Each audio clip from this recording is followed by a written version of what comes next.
사순절은 주님의 부활을 기점으로 40일간의 경건한 날을 뜻해요.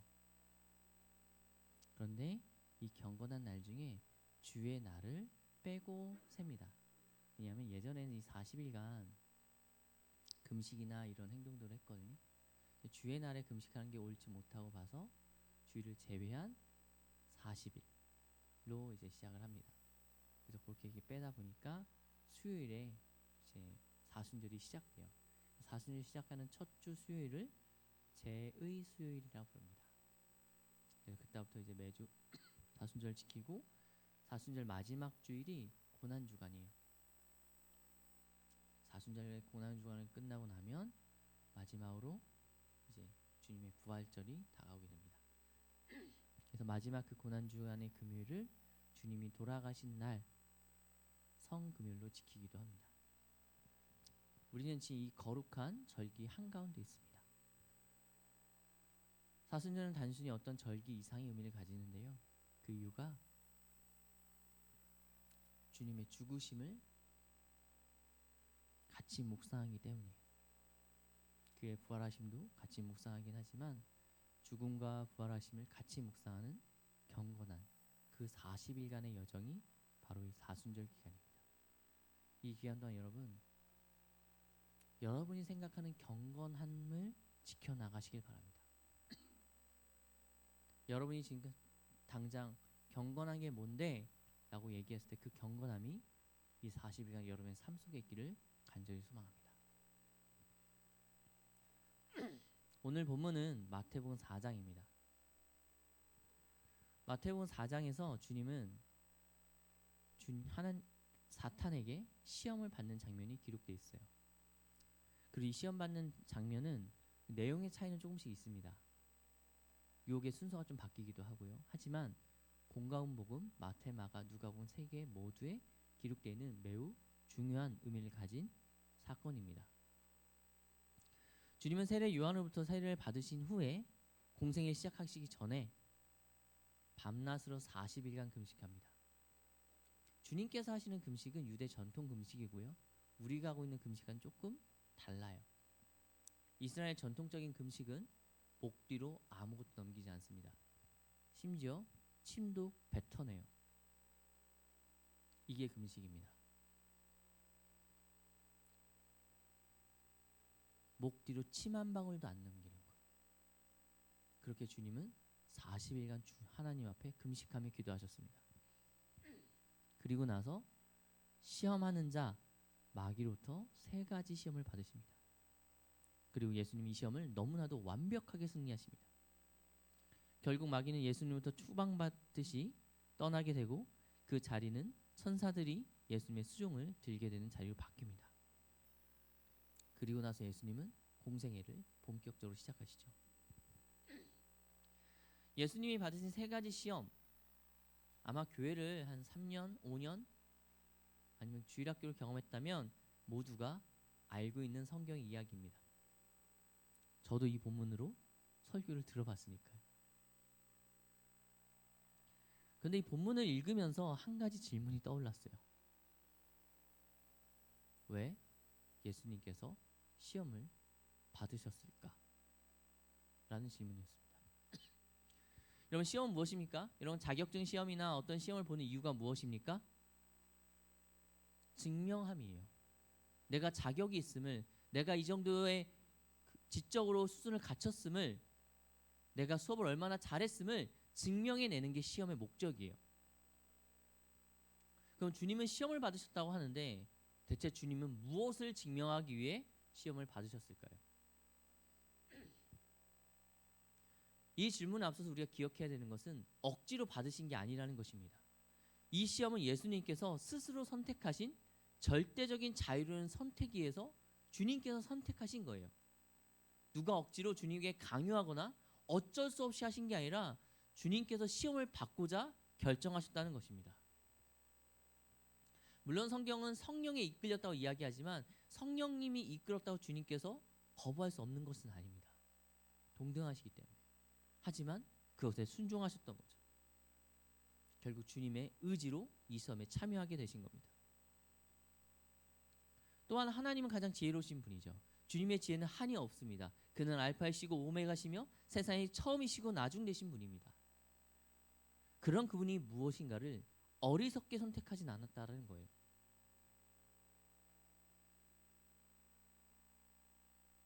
그러면 예수님께서 이 시험을 선택하신 것은 어쩌면 반드시 하셔야 되는 어떤 이유가 있었다라고밖에 생각될 수 없습니다. 주님이 보셨을 때 그 자유한 가운데 시험을 선택하셨다면, 가장 지혜로우신 주님께서 시험을 받아야겠다, 내가 자격을 증명해내야겠다라고 결정하셨다면 분명 이유가 있다라는 거예요.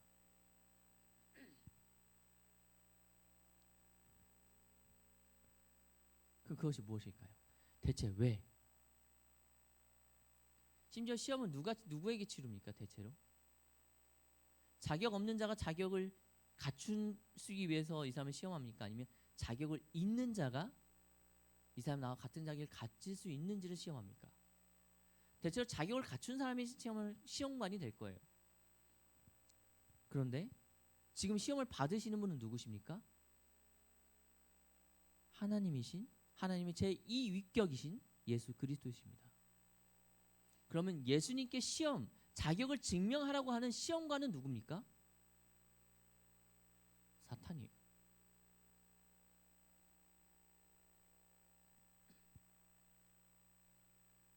물론 사탄에게는, 마귀에게는 예수님을 유혹하고자 시험하고자 하는 분명한 동기가 있었을 것입니다. 아담과 같이 넘겨뜨리고 싶었겠죠. 아담과 하와처럼 그를 무너뜨리고 싶었을 것입니다. 아담과 하와처럼 타락시켜 자신의 권세 아래 두고 싶었을 것입니다. 주님께서 하시고자 하는 구원의 속죄를 이루지 못하게 마귀는 원하였을 것입니다. 그런 마귀였기에 교만하게도 성육신한 예수님을 타락시킬 수 있을 거라고 생각했을지도 모릅니다. 그런데 중요한 건 마귀가 어떻게 생각했느냐가 아니에요. 정말 중요한 것은 예수님께서 이 시험을 따르셨다는 겁니다. 대체 왜일까요? 시험을 받으실 아무런 이유가 없으신데, 이미 자격을 증명하실 필요가 없으신 그분께서 왜 시험을 받으셨을까요?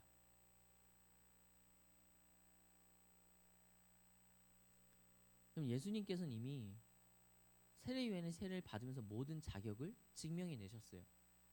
주님께서 세례 요한부터 세례를 받으실 때 어떤 일이 일어납니까? 하늘의 문이 열리고 빛이 내려 주님을 감쌉니다. 그리고 하늘에 선포됩니다.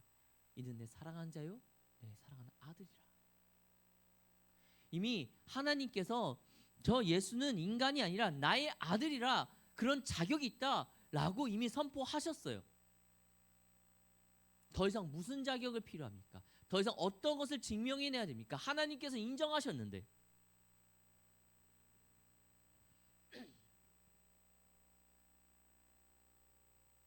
더군다나 좀 당황스러운 건 이 시험이 제대로 치러졌는지 증인들이 없다라는 거예요. 주님이 홀로 광야로 가셨습니다. 다른 이들이 없어서가 아니에요. 이미 주님을 따른 이들이 있었고 제자들이 있었습니다. 세례 요한의 제자들 역시 주님을 주의 깊게 보고 있었어요. 그런데 그들 다 멀리치고 아무도 없는 곳으로 가십니다. 내가 시험을 받아서 합격했어라는 걸 증명해 줄 사람이 아무도 없는 그곳으로 홀로 가십니다. 무슨 뜻입니까? 이 시험이 외적으로 어떤 조건을 갖추기 위함이 아니라는 거예요.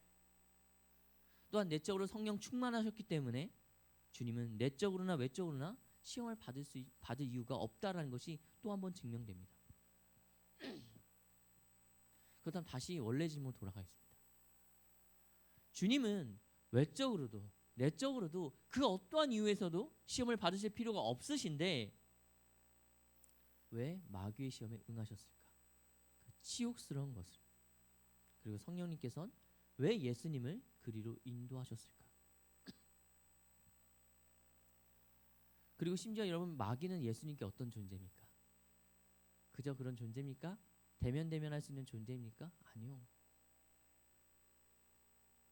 하나님의 세상을 창조하시고 인간을 창조하셨습니다. 너무 사랑하셨어요. 무엇을 줘도 아깝지 않을 정도로 사랑하셨어요. 그 사랑을 깨지게 한 게 누굽니까? 마귀 사탄입니다. 하나님에게 있어서 마귀와 사탄은 단지 악한 존재 이상의 내가 사랑하고 내가 내 형상으로 품은 그들을 빼앗은 존재들입니다. 그런데 오늘 본문에서 주님은 그 마귀에게 시험을 받으시는 거예요. 여러분이라면 이게 가능하겠습니까? 저란 못할 것 같아요. 화낼 것 같아요. 하나님, 저 마귀가 어떤 존재인지 아시잖아요. 내가 제일 사랑하는 걸 뺏어간 게 누군지 아시잖아요. 그에게 제가 무엇을 증명하라니요, 그에게 제가 시험을 받으라고 하시다니요. 분노했을 것 같습니다. 하지만 주님은 그 길로 걸어가십니다. 왜일까요? 여러분, 단 하나의 이유입니다. 십자가를 완성하기 위해서, 우리를 향한 사랑을 완성시키기 위해서, 그 사탄으로 깨어진 그 관계를 회복하기 위해서. 그 이유 단 하나입니다.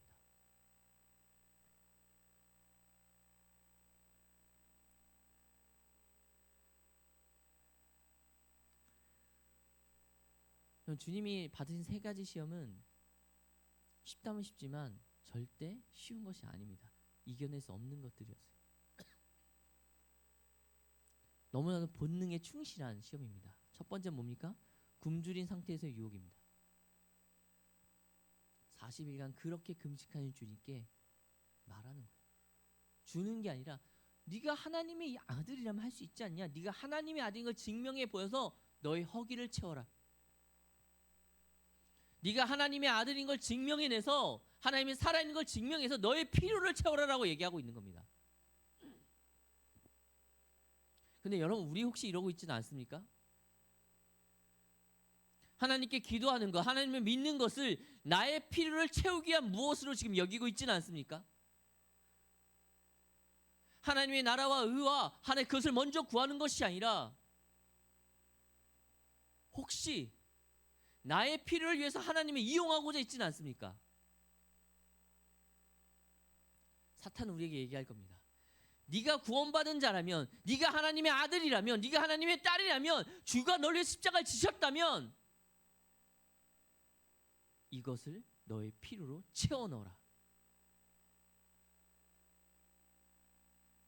여러분, 그 유혹 가운데 어떻게 말씀하시겠습니까? 당당히 그 유혹 가운데 내가 정말 필요한 것을 구하는 것이 아니라, 하나님, 하나님의 나라를 먼저 구합니다. 나의 필요를 채우시기 전에 하나님의 필요를 먼저 채워주시옵소서. 당장 내가 이것 때문에 필요해서 이것을 구하고 싶어서 죽을 정도로 필요하지만, 그러나 하나님, 하나님의 나라와 의를 먼저 구하겠습니다. 이것이 그리스도인의 삶입니다.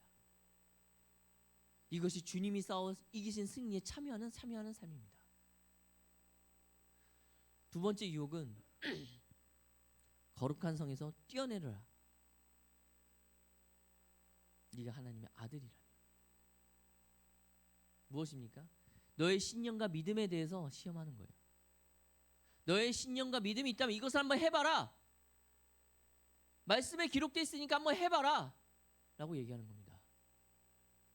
무엇이 잘못됐냐고요? 신념을 이용한 것이기 때문입니다. 교만이고 만용이기 때문입니다. 우리는 말씀에 순종해야 되는 사람입니다. 하나님이 주신 말씀을 듣고 거기에 순종해야 될 사람들이지, 그 말씀을 가지고 하나님 이걸 해내라고 하나님께 요구하는 자들이 아니라는 것이에요. 나의 신념과 믿음이 하나님보다 선행될 수 없다라는 것입니다. 사단은 우리에게 이야기할 거예요. 내가 하나님의 백성이거든. 이것을 해보아라. 그것이 만용이든 교만이든 해보아라. 성경에 기록되지 않았느냐? 지켜주신다고. 성경에 기록되지 않았느냐? 이것도 해주신다고. 아니, 여러분, 아니에요. 하나님은 우리의 뜻대로, 우리의 마음대로 이용되어지는 그런 존재가 아닙니다. 요술방망이처럼 아무 의지도 없는 채 그저 그대로 우리가 있는 그대로 하시는 분이 아니라는 거예요. 램프 요정 지니처럼 우리가 말하면 질턴질턴 들어주시는 분이 아니라는 거예요. 우리가 구하면 선하시고 지혜로우신 그분께서 가장 선한 것을 우리에게 주시는 분이지 인격을 무시한 채 그저 우리가 말하는 대로 해주시는 분이 아니라는 겁니다. 세 번째 받은 시험이 뭡니까? 타협하라는 거예요. 절해라. 한 번이면 돼. 한 번만 절하면 다 줄 수 있어.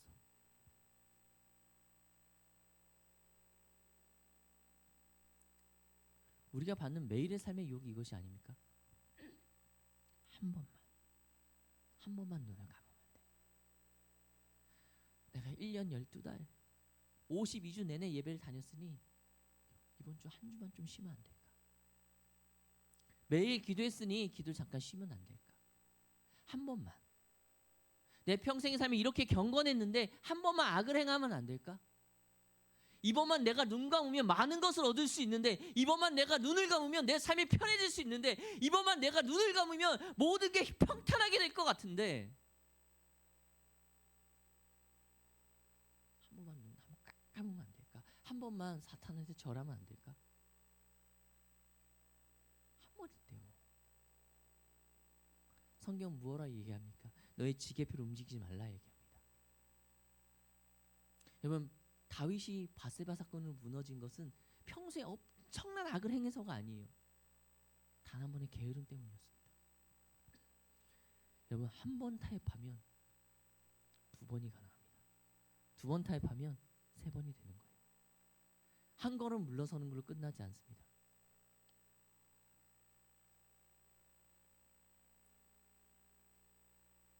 주님께서 받은 시험은 이 세 가지였습니다. 너무나 본능적인 것이죠. 주님은 고민하셨을 수 있겠죠.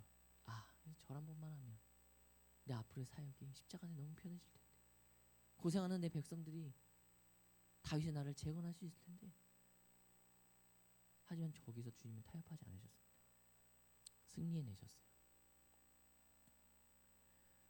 세 가지 시험을 이기신 이후에 드디어 주님은 아담이 하지 못했던 완전함을 성취하셨습니다. 마귀와 싸웠고 승리하셨습니다. 사랑하는 여러분, 만약 이 주님이 시험 받은 이 시험이 우리의 십자가를 완성하기 위함이라면 이 시험은 곧 우리를 위함입니다. 십자가 곧 우리의 구속을 위함이기 때문에 구속을 위하여 주님께 하신 그 싸움은 결국 우리의 싸움이며, 주님께서 승리하신 그 승리는 곧 우리의 승리가 되는 것입니다.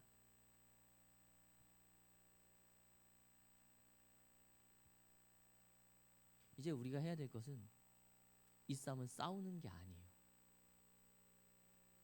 이 싸움을 싸워 승리하신 주님의 길을 같이 걷는 겁니다.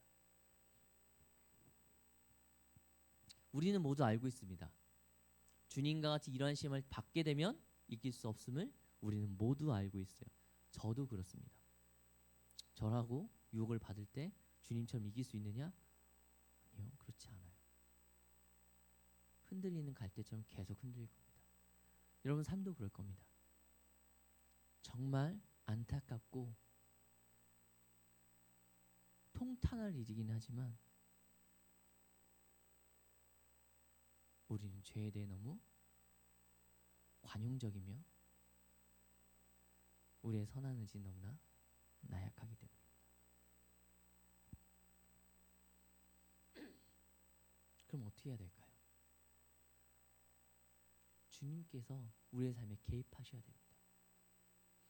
우리는 싸워 승리할 수 없어요. 하지만 주님이 승리하신 그 싸움에 우리가 참여할 수는 있습니다. 주님께서 우리의 싸움에 참여해 주신다면, 우리가 주님의 싸움에 참여할 수 있다면, 우리가 싸우는 것이 아니라 승리한 주님께서 우리를 대신해 싸워주시기 때문에 우리는 승리자가 됩니다. 그래서 우리가 해야 될 것은 싸우는 것이 아니라 참여하는 것입니다. 전쟁에 승리하고자 참여하는 것이 아니라 승리하신 전쟁에 참여하는 거예요. 그것이 우리들인 줄 믿습니다. 그러면 어떻게 해야 될까? 그 전쟁에 참여하는 삶, 주님이 승리하신 그 승리를 같이 쟁취하는 삶은 무엇일까요? 어떻게 그 삶을 살아갈 수 있을까요? 두 가지입니다. 하나는 말씀 안에 거하는 겁니다. 주님과 함께 동행하는 것은 말씀 안에 거하는 거예요. 어떻게 하면 승리하는 그 싸움에 나도 같이 할 수 있을까? 내가 싸우기 너무 힘들지만 주님께서 나 대신 싸우시는 그 싸움을 나도 같이 하고 싶다면 어떻게 해야 되느냐? 말씀 가운데 거하는 거예요. 그 말씀을 통해서 주님이 나를 지켜주실 수 있게끔 말씀 가운데 거하는 겁니다. 두 번째는 하나님을 신뢰하는 겁니다. 하나님을 전적으로 신뢰하며 타협하지 않는 거예요. 하나님을 전적으로 신뢰하는 그 삶을 살아가는 것입니다. 하나님, 내가 봤을 때 아무것도 없는데 하나님은 하나님이시오니 하나님을 신뢰합니다. 앞으로의 모든 유혹 가운데 나는 이길 수 없사오나 하나님이 이길 수 있사오니 하나님 이기셨사오니 내 삶에 하나님께서 주장하여 달라고 하나님을 신뢰하는 겁니다. 사랑하는 여러분, 주님은 받지 않으셔도 될 세 가지 시험을 받으셨습니다. 십자가를 위해서요. 십자가를 완성시키기 위해 세 가지 시험을 먼저 치르시고 승리하셨습니다. 바로 그 십자가가 우리에게 오게 하기 위해서요. 사순절 기간 동안만은 이 십자가를 묵상할 수 있기를 바랍니다. 이 기간 동안만은 나를 위하여